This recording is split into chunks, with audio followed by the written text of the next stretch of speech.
अच्छा है।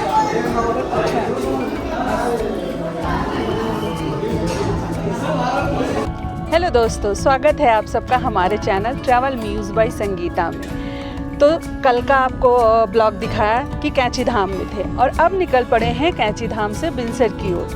तो रास्ते में मिलेगा केसार देवी टेम्पल। तो उस मंदिर का भी कैसा व्यू रहता है, वो मंदिर कैसी है, किस जगह पे है, कितनी ऊंचाई पे है, ये सारी चीज़ें मैं आपको दिखाऊंगी। तो तब तक के लिए आपको हमारे साथ बने रहना होगा। तो चलते हैं माता के दर्शन केसार देवी मंदिर की तरफ।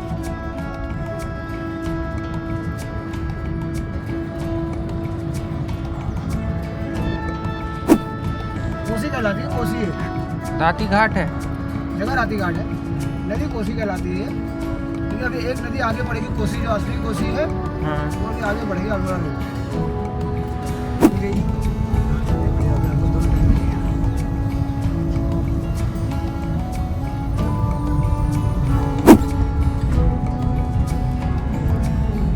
कसार देवी एक हिल टॉप पे स्थित है जो कि edge of ridge of the Almora Bageshwar highway on the Kashi hills of Kumaon Himalaya में है। ये मंदिर अल्मोड़ा सिटी के रिज पे है एंड ट्रेक करके आते हो अगर तो अल्मोड़ा से आपको 8 किलोमीटर का डिस्टेंस पड़ेगा। 8 किलोमीटर का ट्रेक है एंड बाय रोड आते हो तो 10 किलोमीटर्स है। और कालीमठ विलेज है यहाँ पे, जो कि टूरिस्ट में काफ़ी फेमस है ये, क्योंकि यहाँ से 1 किलोमीटर का है ट्रेक करके आप कसार देवी के मंदिर पे जा सकते हो। तो जनरली लोग कालीमठ से ही देवी के दर्शन के लिए जाते हैं। कसार देवी आने के लिए आप काठगोदाम से या हल्द्वानी से भी टैक्सी कर सकते हो या फिर आप अपने पर्सनल गाड़ी से भी आ सकते हो। और अगर आपको प्लान करना है तो काठगोदाम से कैंची धाम, जैसा कि मैंने किया, काठगोदाम से कैंची धाम और कैंची धाम से फिर कसार देवी का दर्शन।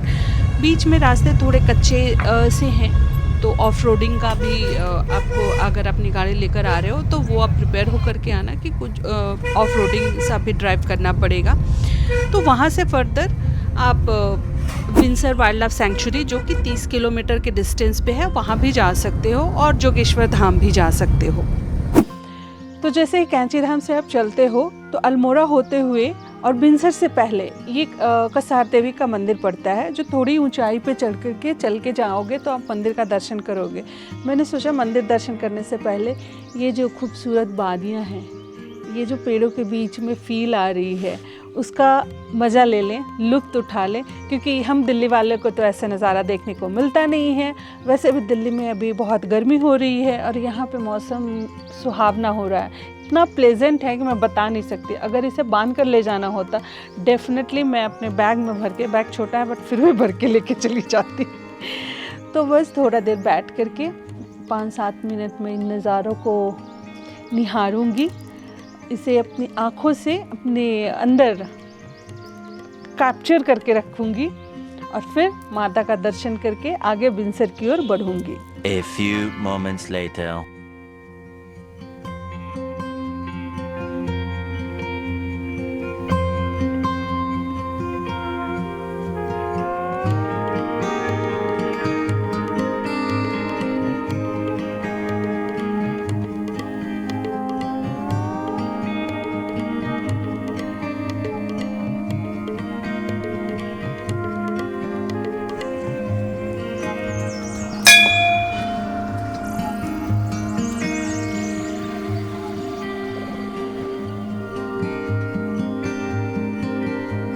कसार देवी टेम्पल पे ईयरली बहुत बड़ा मेला लगता है, जिसे कसार देवी फेयर के नाम से जाना जाता है, और वो कार्तिक पूर्णिमा के दिन होता है।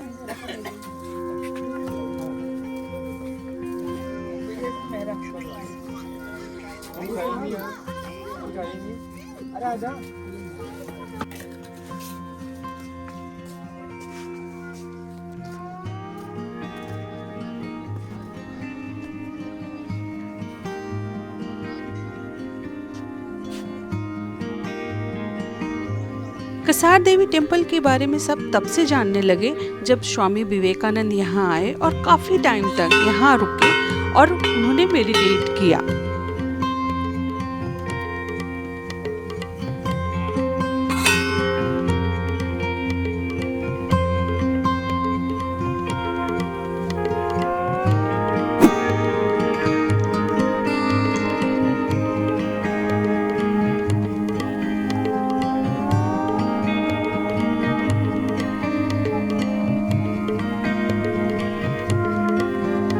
मंदिर में अखंड ज्योत 24 आवर्स जलता रहता है सालों दर साल। एंड हवन कुंड में लकड़ी भी 24 घंटा जली रहती है। लोगों का ऐसा मानना है, जो यहाँ के लोकल लोग हैं वो मानते हैं कि इस हवन कुंड की जो धुनी होती है वो बहुत ही पावरफुल होती है, इवन किसी भी मेंटल पेशेंट को क्योर कर सकता है। कसार देवी मंदिर का जो प्रांगण है, कंप्लीट प्रोमाइसेस, वो देवदार एंड पाइन ट्री से घिरा हुआ है। यहाँ से अल्मोड़ा एंड हवालबाग वैली है, उसका कंप्लीट व्यू आपको दिखेगा, पूरी घाटी क्लियर दिखती है। एंड इतना ही नहीं, हिमालय का भी कंप्लीट पैनोरमिक व्यू आपको देखने को मिलेगा। इस टेम्पल में 2 डिफरेंट टेम्पल्स हैं, एक देवी माँ का है और दूसरा भगवान शिव और भैरव बाबा का है। कसार देवी टेम्पल का दर्शन बहुत अच्छे से हो गया और अभी करके दर्शन गाड़ी में बैठ गए हैं, विंसर की ओर जा रहे हैं, वहाँ आज स्टे करेंगे।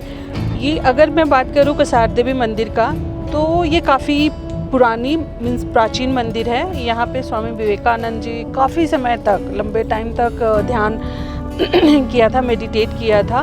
और कई सारे अंग्रेज़ों के ज़माने में भी आ करके यहाँ पे रहे थे और सारे हमारे हिस्ट्री के बुक्स में भी इसका उल्लेख है, इस मंदिर के बारे में बताई गई है। बहुत अच्छी जगह है, अगर किसी को शांति चाहिए अपने पीस के लिए या मेडिटेट करना, तो ये बहुत अच्छी जगह है। तो खैर हमने सिर्फ दर्शन किया, हमारा कोई इरादा नहीं था मेडिटेट करने का आज, क्योंकि हमें आगे जाना है, हमारा फर्दर प्लान्स हैं। तो आज मैं विंसर में रुकूंगी, स्टे करूंगी, कल भी रुकना है विंसर में, और वहाँ पे क्या क्या चीज़ें हैं वो एक्सप्लोर करूंगी। उसके बाद आगे का प्लान बनाऊंगी, क्योंकि सारा प्लान बनाकर नहीं आए थे, हमें ये था कि मैं 5-6 दिन रुकना है इधर, और जैसा कुछ चीज़ें पता चलेगा जो बेस्ट रहेगा, जहाँ पे एक्सप्लोर करने का ज़्यादा चीज़ें रहेंगी, वहाँ जाके मैं स्टे करूँगी। तो फ़िलहाल ये डिसाइड किया है मैंने कि मैं विंसर चलूँ और वहाँ जाके 2 दिन स्टे करूँ।